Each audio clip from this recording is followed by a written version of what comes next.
Assalamualaikum warahmatullahi wabarakatuh.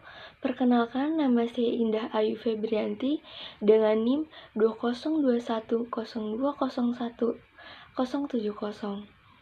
Dalam kesempatan kali ini, saya akan membahas tentang keterampilan berbicara dalam konteks formal.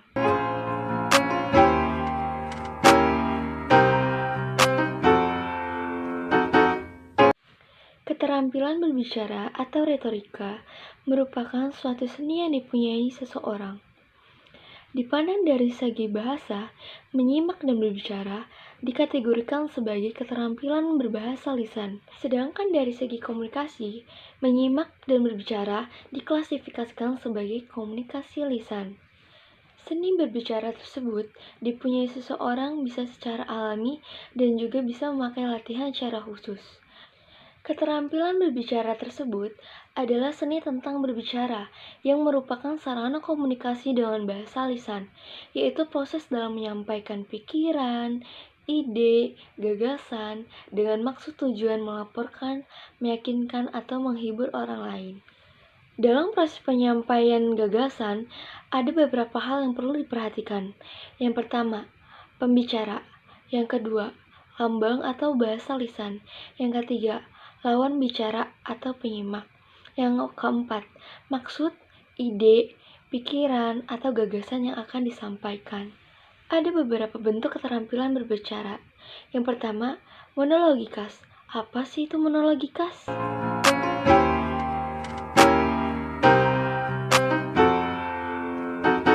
Monologikas yaitu suatu ilmu tentang seni berbicara dengan monolog, di mana hanya ada seseorang yang berbicara. Lalu yang kedua ada dialogika. Apa sih dialogika?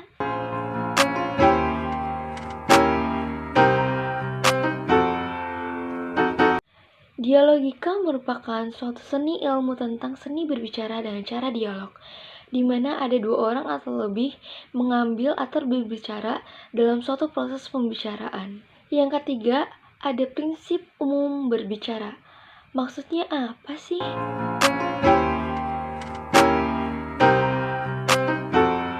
Prinsip umum berbicara yaitu proses tukar pikiran antar partisipan, penyampaian gagasan dengan tujuan melaporkan, meyakinkan, atau menghibur seseorang.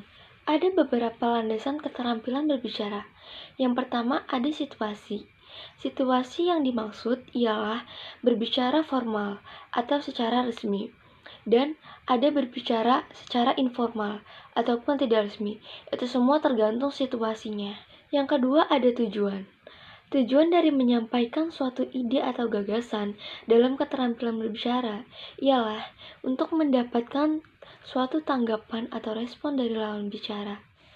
Yang ketiga, ada metode penyampaian. Dalam metode penyampaian, ada 4 cara penyampaian yang bisa dilakukan seseorang dalam waktu berbicara, yaitu ada penyampaian gagasan berdasarkan naskah atau skrip penyampaian berdasarkan catatan kecil.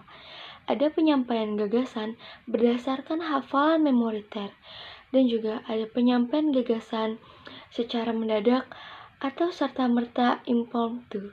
Yang keempat, ada penyimak. Pembicara yang baik pasti akan komunikatif terhadap lawan bicaranya. Selanjutnya ada faktor-faktor keberhasilan berbicara. Apa aja sih faktor-faktornya?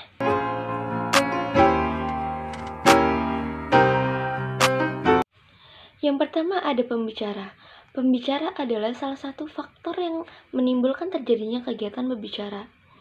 Dan ada beberapa hal yang harus diperhatikan oleh pembicara dalam melakukan kegiatannya, yaitu pokok pembicaraan, metode, sarana, tujuan, dan juga interaksi.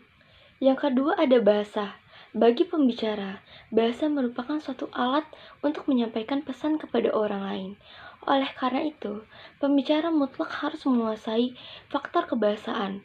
Di samping itu juga, pembicara harus juga menguasai faktor non-kebahasaan. Apa aja sih faktor-faktor non-kebahasaan? Faktor-faktor non-kebahasaan mencakup yang pertama, sikap yang wajar, tenang, dan tidak kaku. Yang kedua, pandangan yang diarahkan pada lawan bicara. Yang ketiga, kesediaan menghargai pendapat orang lain. Yang keempat, kesediaan mengoreksi diri sendiri. Yang kelima, keberanian mengungkapkan dan mempertahankan pendapat. Yang keenam, gerak-gerik dan mimik yang tepat. Yang ketujuh, kenyaringan suara.